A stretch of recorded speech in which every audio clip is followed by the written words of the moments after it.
Madam ಈಗ ಒಂದು ಕುಟುಂಬ ಒಂದು 4-5 ಹಸುಗಳನ್ನು ಕಟ್ಟಿಕೊಂಡು ಜೀವನ ಮಾಡ್ತೀನಿ ಅಂದರೆ ಯಾವ ರೀತಿಯಾಗಿ ಸ್ವಾವಲಂಬಿಯಾಗಿ ಬದುಕೋಲಿಕ್ಕೆ ಸಹಾಯಕಾರಿ ಆಗುತ್ತೆ ಅಂತ? ಒಂದು ಕುಟುಂಬ ಅಂದಾಗ 4-5 ಹಸು ಅಂತ ಯೋಚನೆ ಮಾಡಬೇಡಿ. 2 ಹಸು, 1ರಿಂದ 2 ಹಸು ಸಾಕಿ ಅಂತ ಹೇಳ್ತೀನಿ ನಾನು ನನ್ನ ವಿದ್ಯಾರ್ಥಿಗಳಿಗೆ. ಯಾಕೆಂದರೆ ನೀವು 2 ಹಸು ಸಾಕಿದ್ರೆ ಅದು 5 ಆಗುತ್ತೆ. ಇವು ಒಂದು ತಾಯಿ ಮಗುನ ನೀವು ತಗೊಂಬಂದ್ರಿ ಆಯಿತಾ, ಆ ಹಸು ಹಾಲು ನಿಲ್ಲಿಸಿ ಮತ್ತೆ ಗರ್ಭಸ್ಥ ಸ್ಥಿತಿಗೆ ಬರುವ ಹೊತ್ತಿಗೆ ಅದಕ್ಕೆ ಕ್ರಾಸ್ ಮಾಡ್ಸೋಕೆ ಒಂದು ನಂದಿ ತಂದ್ರಿ, ಅಲ್ಲಿಗೆ 3 ಆಯಿತಾ. ಅದು ಕರು ಹಾಕಿದ ತಕ್ಷಣ 4ನೇದಾಗುತ್ತೆ. ಹಾಗಾಗಿ 1ರಿಂದ 5 ಹಸು ಸಾಕು ಒಂದು ಕುಟುಂಬಕ್ಕೆ. ಯಾವ ಕಾರಣಕ್ಕೂ 5ನ್ನ ದಾಟಬೇಡಿ. ಮೊದಲನೇ ಒಂದು ಕಿವಿ ಮಾತು. ಯಾಕೆ ಅಂದರೆ ನಿಜವಾಗಿ ನಾನು ಮಾಡ್ತಿದ್ದೀನಲ್ಲ ಆ ರೀತಿ ಮಾಡಿದ್ರೆ ಹಸು ಸಾಕೋನು ಕಾರ್ಡ್ ಕೊಟ್ಟವ್ರ ಮನೆಯದೆಲ್ಲ ಮದುವೆಗೆ, ಹೊಸ ಮನೆಗೆ, ಮತ್ತಿನ್ನೇನೋ ಕಾರ್ಯಕ್ರಮಕ್ಕೆ ಹೋಗೋಕ್ಕಾಗಲ್ಲ, ಪಿಕ್ಚರ್ಗೆ ಹೋಗೋಕ್ಕಾಗಲ್ಲ ಆಯಿತಾ. ಯಾಕಂದರೆ ಆ ಒಂದೊಂದು ಕಾಳು ಸಗಣಿಯನ್ನು ನಾವು ವಸ್ತುವಾಗಿ ಪರಿವರ್ತನೆ ಮಾಡಬೇಕು. ಕೇವಲ ನೀವು 2 ಹಸು ಸಾಕಿ, 1 ಹಸು 1 ಕರು ಅಷ್ಟು ಸಾಕಿದ್ರೂ ತಿಂಗಳಿಗೆ ಕನಿಷ್ಠ ಅಂದರೆ 50,000ರಿಂದ 1 ಲಕ್ಷ ಸಂಪಾದನೆ ಮಾಡ್ಬೋದು. ನೀವು ಹಸು ಹೆಚ್ಚು ಮಾಡಿಕೊಂಡಷ್ಟು ಸಂಪಾದನೆ ಬರುತ್ತೆ, ಅಷ್ಟೇ ಖರ್ಚಾಗ್ತದೆ. ಈಗ ನನಗೆ ಸಂಪಾದನೆ ಇಲ್ವಾ ಅಂತ ಕೇಳಿದ್ರೆ ಖಂಡಿತ ಇದೆ. ಎಲ್ಲಿ ಬ್ಯಾಂಕಲ್ಲಿ ತೋರಿಸಿದ್ರೆ ಇಲ್ಲ. ಯಾಕೆಂದರೆ ನಿತ್ಯ ನಾನು ಅದು ಜೋಳಕ್ಕೆ ದುಡ್ಡು ಕೊಡಬೇಕು, ಫೀಡ್ಸ್ ದುಡ್ಡು ಕೊಡಬೇಕು, ಎಲೆಕ್ಟ್ರಿಸಿಟಿಗೆ ದುಡ್ಡು ಕೊಡಬೇಕು, ನನಗೆ ಸಹಾಯಕರಾಗಿ ಬರೋವಂಥವ್ರಿಗೆ ಅವರ ಒಂದು ರೆಮ್ಯುನರೇಷನ್ಸ್ ಕೊಡಬೇಕು. ಈ ರೀತಿ ಖರ್ಚಾಗ್ತಾ ಹೋಗುತ್ತೆ. ಅದಕ್ಕೆ ಯಾವಾಗಲೂ ನೀವು ಹಣವಂತರಾಗಬೇಕು ಅನ್ನೋ ಆಸೆ ಇರೋರು ಹೆಚ್ಚು ಹಸುವನ್ನು ಸಾಕಬೇಡಿ. ಯಾರು ನೀವು ಪರಿಸರವನ್ನು ಉಳಿಸ್ಕೊಂಡು ಆದಾಯನೂ ಮಾಡಿಕೊಂಡು ಸ್ವಾವಲಂಬಿಯಾಗೂ ಬದುಕ್ತೀನಿ ಅಂತಿರ್ತೀರಿ, ಅವರು ಕನಿಷ್ಠ 2 ಹಸು ಸಾಕಿ ಸಾಕು. ಅಷ್ಟರಲ್ಲೇ ತೃಪ್ತಿದಾಯಕ ಬದುಕನ್ನು ನಿಭಾಯಿಸ್ಬೋದು. ಮತ್ತು ನೀವು ಅತಿ ಹೆಚ್ಚು ಮಾಡ್ಕೊಂಡು ಹೋದಷ್ಟು ಹಸುವಿಗೂ ನಮಗೂ ಬಾಂಧವ್ಯ ಕಡಿಮೆ ಆಗೋಗುತ್ತೆ. ಈಗ ನೋಡಿ, ನಾನು 90 ಹಸು ಈಗ ಅಂದ್ಬಿಟ್ಟು ಬರಬೇಕಾದ್ರೇ ನನಗೊಂದು 2 ಗಂಟೆ ಬೇಕು. ದಿನಕ್ಕೆ 2 ಸತಿ ಮುಟ್ಬೇಡವಾ? 2 4 ಗಂಟೆ ಫಿನಿಶ್. ಮತ್ತು ನಂದು ಅಧ್ಯಾಪನ ಮತ್ತು ಗೃಹಕೃತ್ಯ, ಗೃಹಿಣಿಯ ಕೆಲಸ, ಇದಕ್ಕೆಲ್ಲ ಟೈಮ್ ಸಿಗುತ್ತೆ. ಹಾಗಾಗಿ ನಾನು ತುಂಬ ಫೋನ್ನ ಪಿಕ್ ಮಾಡೋದಿಲ್ಲ. ಆಮೇಲೆ ತುಂಬ ಜನರಿಗೆ ಇನ್ ಟೈಮಲ್ಲಿ ಏನಾದರೂ ಪ್ರಾಡಕ್ಟ್ ತಲುಪ್ಸೋಕ್ಕೆ ಕಷ್ಟ ಆಗ್ತದೆ.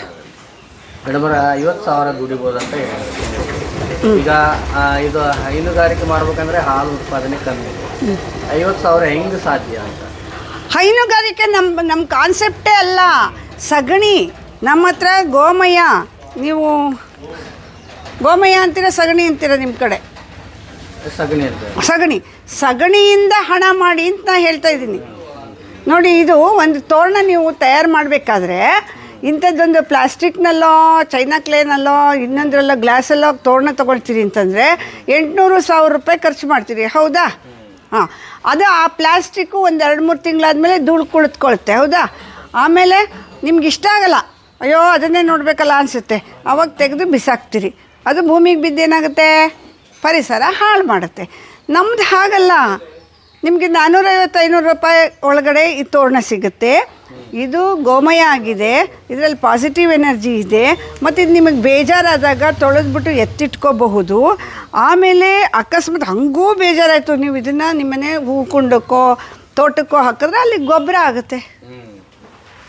ಪ್ರತಿದಿನ ಎಷ್ಟು ತಯಾರು ಮಾಡ್ಬೋದು ತೋರಣ ಅಂದರೆ? ಅದು ನಮಗೆ ಒದಗುವಂತಹ ಸಹಾಯಕರುಗಳ ಮೇಲೆ ತೀರ್ಮಾನ ಮಾಡ್ತೀವಿ, ಮತ್ತು ನಮಗಿರೋ ಡಿಮ್ಯಾಂಡ್ ಮೇಲೆ. ನೋಡಿ, ಈ ಥರ ಹಾಕಿದ್ರೆ ಎಷ್ಟು ಗ್ರ್ಯಾಂಡಾಗಿ ಕಾಣಿಸಲ್ವಾ? ಕಲರ್ ಎಲ್ಲ ನ್ಯಾಚುರಲ್ ಕಲರ್. ಹೌದು. ಇದು ಜೂಮರ್ ಅಂತ ಹೇಳಿ ಹೊಸ ಮನೆಗಳಿಗೆ ಗಿಫ್ಟ್ ಮಾಡೋದಕ್ಕೆ ಆದರೂ ಕೊಡಬಹುದು, ಅಥವಾ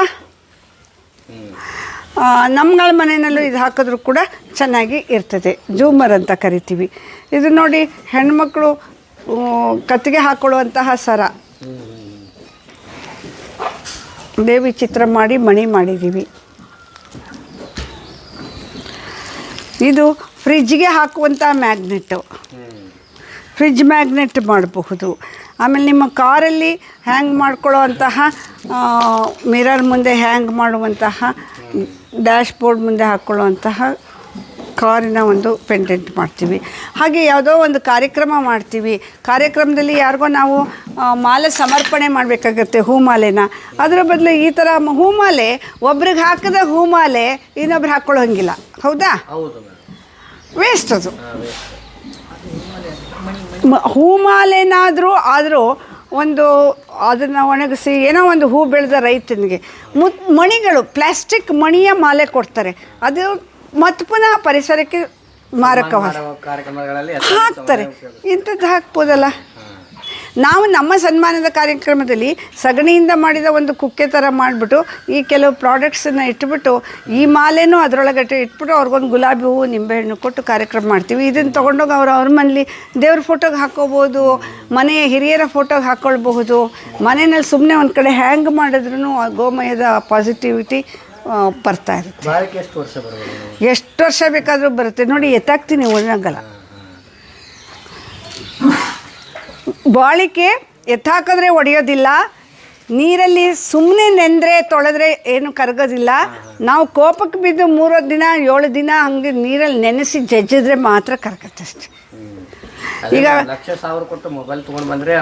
ಹೌದು, ಈಗ ಇದ್ರ ಎಂಥದ್ದು ಗಣೇಶ ಚತುರ್ಥಿ ಟೈಮಲ್ಲಿ POP ಗಣೇಶಗಳನ್ನು ಇಡಬೇಡಿ ಅಂತ ಹೇಳಕ್ಕೆ ಹಿಡಿದು ನನ್ನ ತಿಳುವಳಿಕೆಯಲ್ಲಿ 8-10 ವರ್ಷ ಆಯಿತು. ಆದರೂ ನಿಲ್ಲಿಸಿಲ್ಲ ಜನ ಅಲ್ವಾ. ಅದರ ಬದಲು ನಾವು ಗೋಮಯದ ಗಣಪತಿ ಕೊಡ್ತೀವಿ. ಅದನ್ನು ನೀವು ಕೆರೆಯಲ್ಲಿ ಬಿಟ್ಟರೆ ಕೆರೆ ನೀರು ಇನ್ನೂ ಶುಚಿ ಆಗ್ತದೆ, ಅಥವಾ ಮನೆ ಬಕೆಟಲ್ಲಿ ಮುಳುಗಿಸ್ಬಿಟ್ಟು ಗಿಡಕ್ಕೆ ಹಾಕಿದ್ರೆ ಗೊಬ್ಬರ ಆಗ್ತದೆ. ಅಂಥದ್ದನ್ನು ಮಾಡಿರಿ. ಇದು ಕಾರ್ ಸೀಟು ಸರ್. ನೀವು ಇವಾಗ ಕಾರ್ನಲ್ಲಿ ನೀವು ಲಾಂಗ್ ಡ್ರೈವ್ ಹೋಗುವಾಗ ಆ ಕುಷನ್ ಅಥವಾ ರೆಕ್ಸಿನ್ ನಮ್ಮ ಹಿಪ್ ಪೋರ್ಷನ್ಗೆ ಒತ್ತಿ ಒಂಥರ ಹೀಟ್ ಕ್ರಿಯೇಟ್ ಆಗುತ್ತೆ. ಯಾರು ತುಂಬ ಡ್ರೈವಿಂಗಲ್ಲಿ ಇರ್ತಾರೆ ಅವ್ರಿಗೆಲ್ಲ ಬೆನ್ನೋವು, ಪೈಲ್ಸು, ವೆರಿಕೋಸ್ ವೈನ್ಸು ಕಟ್ಟಿಟ್ಟ ಬುತ್ತಿ, ಹೌದಾ? ಅದರ ಬದಲು ಹಿಂಗಿದ್ರೆ ಏನಾಗುತ್ತೆ, ಈ ಮಣಿಗಳ ಸಂದಿನಿಂದ ನಮ್ಮ ಹಿಪ್ ಪೋರ್ಷನ್ಗೆ ಆಕ್ಸಿಜನ್ ಸಪ್ಲೈ ಆಗುತ್ತೆ, ಅದು ಒಂಥರ ರೆಸ್ಪಿರೇಷನ್ ನೀಟ್ ಬರ್ತದೆ. ಹಾಗಾದಾಗ ಈ ಸಮಸ್ಯೆಗಳು ಯಾವುದು ಬರಲ್ಲ. ಮತ್ತು ನಮಗೂ ಆದರೆ ಯಾರು ಹಸು ಸಾಕ್ತಿದ್ದೀವಿ ಅವ್ರಿಗೂ ನೀವು ಒಂಚೂರು ಸಹಾಯ ಮಾಡಿದಂಗೆ ಆಗ್ತದೆ. ಅದು ಪ್ಲಾಸ್ಟಿಕ್ ತಯಾರಿಕೆಗೂ ಇದು ತಯಾರಿಕೆಗೂ ಪ್ಲಾಸ್ಟಿಕ್ ದುಬಾರಿ ಆಗುತ್ತಾ ಅಂತ? ಯಾಕಂದರೆ ಸರ್, ದುಬಾರಿ ಅನ್ನುವ ಪ್ರಶ್ನೆ ಬಂದಾಗ ನಾನೊಂದು ವಾಪಸ್ಸು ನಿಮ್ಗೆ ಇನ್ನೊಂದು ಪ್ರಶ್ನೆ ಕೇಳ್ತೀನಿ, ಅನ್ಯತಾ ಭಾವಿಸ್ಬೇಡಿ. ದುಬಾರಿ ಯಾವುದು? ಅನಾರೋಗ್ಯ ದುಬಾರಿನಾ, ಆರೋಗ್ಯ ದುಬಾರಿನಾ? ಪ್ಲಾಸ್ಟಿಕ್ ಮಣಿ ಇನ್ನಷ್ಟು ಹೀಟ್ ಕೊಡುತ್ತೆ. ಮತ್ತು ಪಾಪ ಅವ್ರು ಸಫರ್ ಮಾಡ್ತಾ ಇರೋರು ಹೇಳ್ಕೊಳ್ಳಲಾರರು, ನನಗೆ ಕಾಯಿಲೆ ಇದೆ, ಈ ಥರ ಸಮಸ್ಯೆ ಇದೆ ಅಂತ. ಈಗಿನ ಬರ್ತಾರಲ್ಲ, ಬೆಂಗಳೂರಿಂದ ಬರ್ತಾರೆ, ಕೂತ್ಕೊಳ್ರಪ್ಪ ಅಂತ ಚೇರ್ ಕೊಟ್ಟರೆ ಅವರು ಬೇಡಿ ನಮಗೆ ಕೂತು ಆಗ್ತಾಯಿಲ್ಲ ಅಂತ ಉರಿ ಬಂದುಬಿಟ್ಟಿರುತ್ತೆ ಅವ್ರಿಗೆ. ಇದ್ರ ಮೇಲೆ ಕೂತ್ಕೊಳ್ಳಿ, 2 ದಿನ ಕೊಡ್ರಿ, ಇದ್ರ ಮೇಲೆ ಮಲಕ್ಕೊಳ್ಳಿ, ಏನೂ ಆಗೋದಿಲ್ಲ. ಇದು ಇದೇ ನಮ್ಮ ವೇಸ್ಟ್ಗಳೆಲ್ಲ ಏನು ಬರುತ್ತೆ ಗೋಮಯದ್ದು, ಅದನ್ನೆಲ್ಲ ಸೇರಿಸಿ ಎರೆಹುಳು ತೊಟ್ಟಿಗೆ ಹಾಕಿ ಎರೆಹುಳು ಗೊಬ್ಬರವನ್ನಾಗಿ ನಾವು ತಯಾರು ಮಾಡ್ಕೊತೀವಿ. ಇದನ್ನು ಸಿಟಿನಲ್ಲಿ ಇರೋವಂಥವ್ರಿಗೆ, ಟೆರೇಸ್ ಗಾರ್ಡನ್ ಇರೋರಿಗೆ, ಪಾಟಲ್ಲಿ ಬೆಳೆಯೋವಂಥವ್ರಿಗೆ ಅಲ್ಲ, ಒಂದು ಪ್ಯಾಕು ಸಾಮಾನ್ಯ ಎಕರೆಗಟ್ಟಲೆ ಉಪಯೋಗಕ್ಕೆ ಬರಲ್ಲ. ಇದು ಪಾಟಲ್ಲಿ ಬೆಳೆಯೋರ್ಗೆ ಉಪಯೋಗಕ್ಕೆ ಬರುತ್ತೆ. ಎಕರೆಗಟ್ಟಲೆ ತೊಗೊಳೋರಿಗೆ 25 kgದು ನಾವು ಬ್ಯಾಗ್ ಮಾಡಿರ್ತೀವಿ. ಅವ್ರು ಹೇಗೆ ಕೇಳ್ತಾರೆ ಹಾಗೆ ಕೊಡ್ತೀವಿ. ಇದು ಸಗಣಿಯನ್ನು ಸುಟ್ಟು ಮಾಡಿದಂತಹ ಭಸ್ಮಕ್ಕೆ ಕೆಲವು ಗಿಡಮೂಲಿಕೆಗಳನ್ನು ಹಾಕಿ ಮಾಡಿರುವಂಥ ಫೇಶಿಯಲ್ ಪ್ಯಾಕ್ ಇದು. ಅದಕ್ಕೇನು ಮಾಡ್ತೀವಿ, ಹಾಲಿನಿಂದ ತಯಾರು ಮಾಡಿದಂತಹ ಕ್ಷೀರಾರ್ಕ ಅಂತ, ಇದು ಹಾಲಿನಿಂದ ಮಾಡಿರೋವಂಥದ್ದು. ಇದನ್ನು ಕಲಿಸ್ಕೊಂಡು ಇದರಲ್ಲಿ ಹಾಲಿದೆ, ರೋಸ್ ಪೆಟಲ್ಸ್ ಇದೆ, ಬಾದಾಮ್ ಇದೆ ಮತ್ತು ಕೇಸರ್ ಇರುತ್ತೆ. ಇದರಲ್ಲಿ ಇದನ್ನು ಕಲಸಿ ಪೇಸ್ಟ್ ನನಗೆ ಮಾಡಿ ಅಪ್ಲೈ ಮಾಡ್ಕೊಂಡು ಒಂದು 10-20 ನಿಮಿಷ ಬಿಟ್ಟು ತಣ್ಣೀರಲ್ಲಿ ಮುಖ ತೊಳ್ಕೊಳ್ಳೋದ್ರಿಂದ ನಮ್ಮ ಸ್ಕಿನ್ ಎಲ್ಲ ಸಾಫ್ಟಾಗಿ ಇರುತ್ತೆ. ರಾಸಾಯನಿಕ ಸೌಂದರ್ಯವರ್ಧಕ ರಾಸಾಯನಿಕ ಸೌಂದರ್ಯವರ್ಧಕದಿಂದ ಎಲ್ಲ ಹೆಣ್ಮಕ್ಳಿಗೂ ಸ್ಕಿನ್ ಕಾಯಿಲೆಗಳು ಬಂದಿದೆ. ಅದರಲ್ಲೂ ಲಿಪ್ಸ್ಟಿಕ್ ಹಾಕೊಳ್ಳೋದಂತೂ ತುಂಬ ಕೆಟ್ಟದ್ದಿದೆ. ಇದು ನೋಡಿ, ತುಪ್ಪ ನೀವು ಅವಾಗಲೇ ಕೇಳಿದ್ರಿ ಎಷ್ಟು ಹಾಲು ಉತ್ಪಾದನೆ ಮಾಡ್ತೀರಿ, ಎಷ್ಟು ತುಪ್ಪ ಮಾಡ್ತೀರಿ ಅಂತ. ಇಲ್ಲ, ನಾವು ಮಾರಾಟಕ್ಕೆ ಮಾಡಲ್ಲ. ಹಾಲು ತುಪ್ಪ ನಮ್ಮ ಮನೆಗೆ ಬಳಸ್ಕೊತೀವಿ, ನಮ್ಮ ಮಕ್ಕಳು ನಾವು ಯಥೇಚ್ಛವಾಗಿ ತಗೊಂಡು. ಉಳಿದದಲ್ಲಿ ತುಪ್ಪದಿಂದನೇ 83 ವಿಧದ ಪಂಚಗವ್ಯ ಘೃತಗಳನ್ನು ಮಾಡ್ತೀವಿ. ಪಂಚಗವ್ಯ ಅಂದರೆ 5 ಗವ್ಯ ಇರುತ್ತೆ, ಹಾಲು, ಮೊಸರು, ಗೋಮಯ, ಗೋಮೂತ್ರ. ಅದರ ಜೊತೆಗೆ ಗಿಡಮೂಲಿಕೆಗಳನ್ನು ಹಾಕ್ತೀವಿ. ಮತ್ತು ಇದನ್ನು ತಯಾರು ಮಾಡೋ ದಿನ ನಾವು ಭಾರತೀಯ ಅಸ್ಟ್ರಾಲಜಿಯನ್ನು, ವೇದವನ್ನು ಅನುಸರಿಸ್ಕೊಂಡು ಅದಕ್ಕೆ ತಕ್ಕಂಗೆ ಮಾಡ್ತೀವಿ.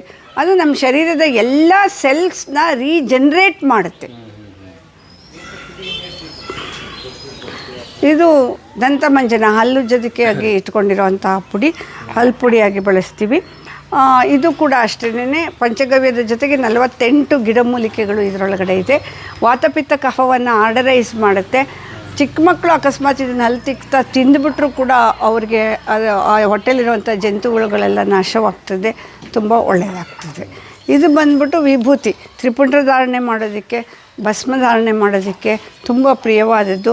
ಹಣೆಯಲ್ಲಿ ಇದನ್ನು ಹಚ್ಚೋದ್ರಿಂದ ಏನಾಗುತ್ತೆ, ಒಂದು ಅಧ್ಯಾತ್ಮದ ದೃಷ್ಟಿಯಲ್ಲಿ ಅದು ನಮಗೆ ಒಳ್ಳೆಯ ಅನುಭೂತಿಯನ್ನು ಕೊಡುತ್ತೆ. ವಿಜ್ಞಾನದ ದೃಷ್ಟಿಯಲ್ಲಿ, ಆಯುರ್ವೇದದ ದೃಷ್ಟಿಯಲ್ಲಿ ಒಳ್ಳೆಯ ಆಕ್ಸಿಜನ್ ಸಪ್ಲೈಯನ್ನು ಕೊಡುತ್ತೆ.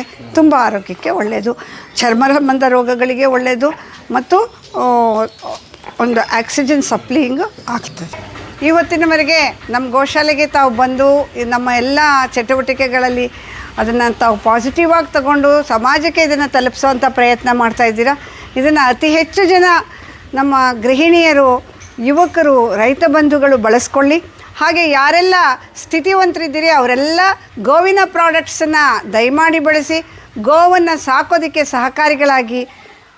ಗೋವಿನ ಮೇಲಿನ ಪ್ರೀತಿ ಅಂದರೆ ಯಾವುದೋ ಮನೆಯಲ್ಲಿರೋಂತಹ ತಂಗಳನ್ನೋ ಸಾರೋ ಕೊಡೋದಲ್ಲ, ಗೋವಿನ ಪದಾರ್ಥಗಳನ್ನು, ಗವ್ಯಗಳನ್ನು ಬಳಸುವುದು.